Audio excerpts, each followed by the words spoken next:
Thank you, Alejandro. Thank you for inviting me and giving me this opportunity, and also thank you for this kind of introduction. I'll go straight forward to the presentation. I will talk you briefly about international cooperation for cross-border transboundary MSP, focusing on enablers, good practice, barriers, and challenges. Next.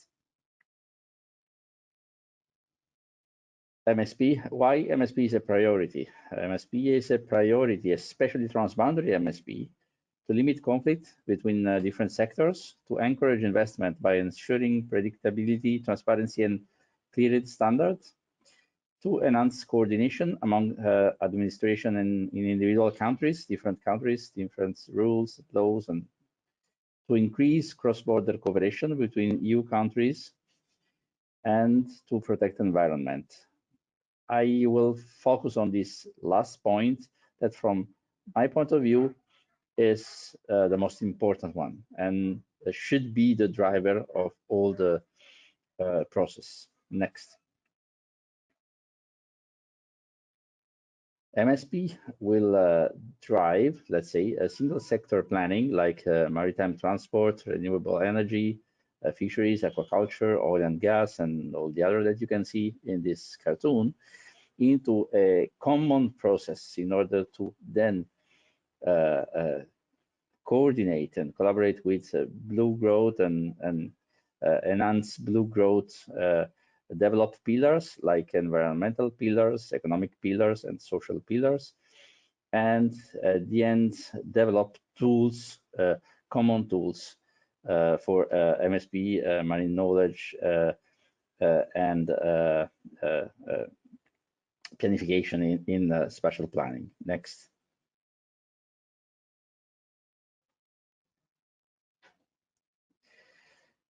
Barriers to transnational MSP can be identified in three main categories: barrier relating to power, who has the ultimate power to decide, who is involved in the negotiation process; barrier related to interest, as individuals, state, or stakeholders' interests best served by participation or non-participation in a cooperative approach; and barrier relating to capacity, political and functional readiness, and ability to participate in a negotiation process on maritime spatial planning activities. In the cartoon, in this table, you can see the three main barriers category with subcategories, the barriers relating to power, sovereign, governance level, challenge to EU community, external states, and all the other subcategories that you can see. Boundaries can be international, national, regional, or subnational. And so cooperation can therefore be both horizontal, across jurisdiction in the same level, or vertical across jurisdiction at different level of governance, such as between state and federal or federal levels. Next, please.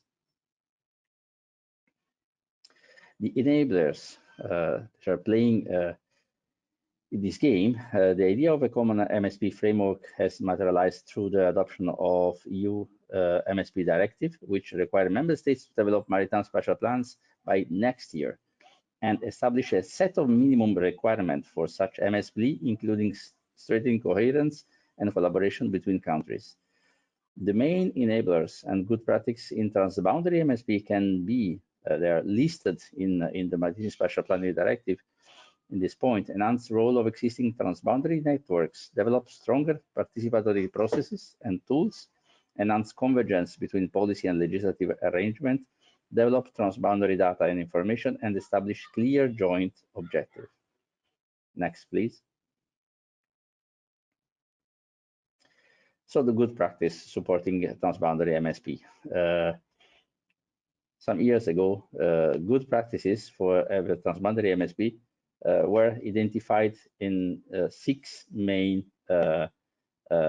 practice: clear legal authority to undertake MSP, strong political leadership, adequate financing to complete at least a first round of MSP, effective stakeholder engagement through the MSP process, clear measurable management objective, and use of best available information, including local and traditional knowledge. But the practice practice of MSP is as much, often more, a social and political process with major economic consequences as it is a scientific and technical challenges.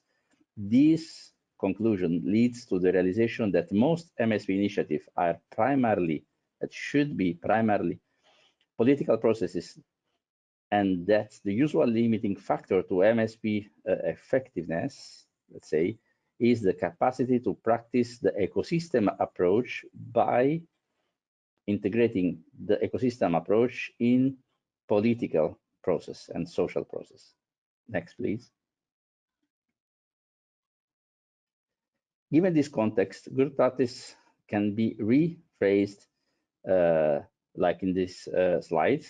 Invest in a deep understanding of existing governance system, invest time and resources during the MSP processes in building trust and a sense of common purpose among all parties involved, adopt an issue-driven approach to MSP, adopt a long-term perspective in planning MSP, manage expectation of stakeholder involvement, and design monitoring and evaluation system that analyze program performances, learning, and progress towards goals over the long term.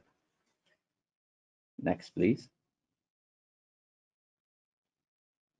The frameworks and platform that existing international MSP frameworks and platform for the promotion of the MSP that the DG MARE could engage with includes UN Oceans, UNESCO IOC, Convention on Biological Diversity, UN, many other UN initiatives like Environment Regional Seas Program or Marine Spatial Planning and Practice Initiative, and also some non-UN platform like World Ocean Council, World Economic Forum, the Economic Ocean and Economists World Ocean Summit, and regional platforms.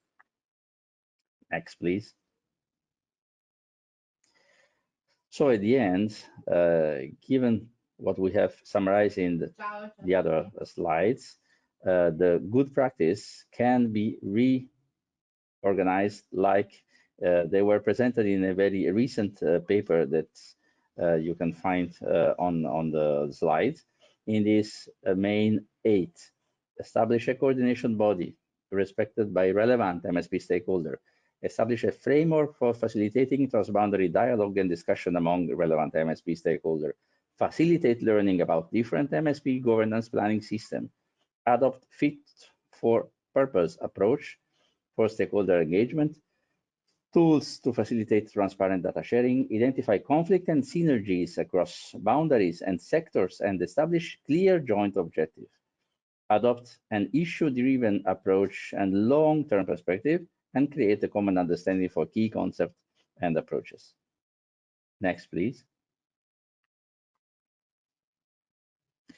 Here, in the table, there are summarized enablers and good practice identified in previous study. The 8 main points that were listed in the previous slide and the challenges identified in previous studies. You can see how these can align one each other. Next, please.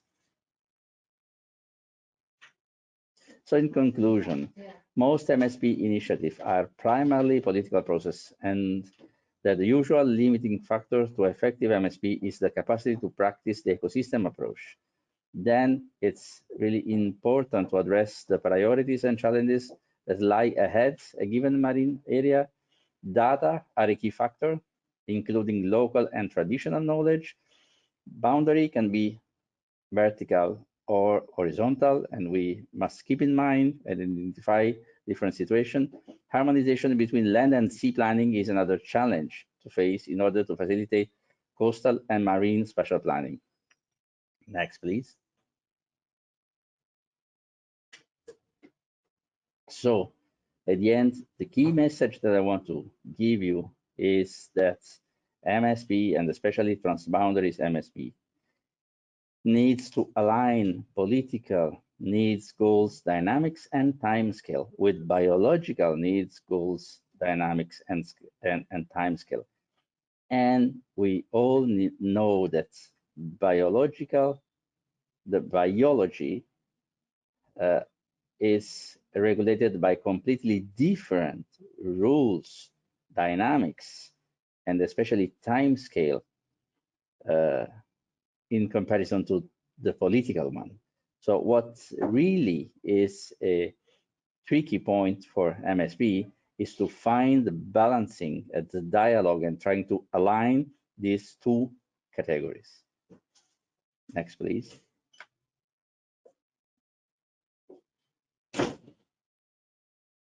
And I thank you for your attention. I hope that even with this terrible mask, it was possible to clearly understand my voice.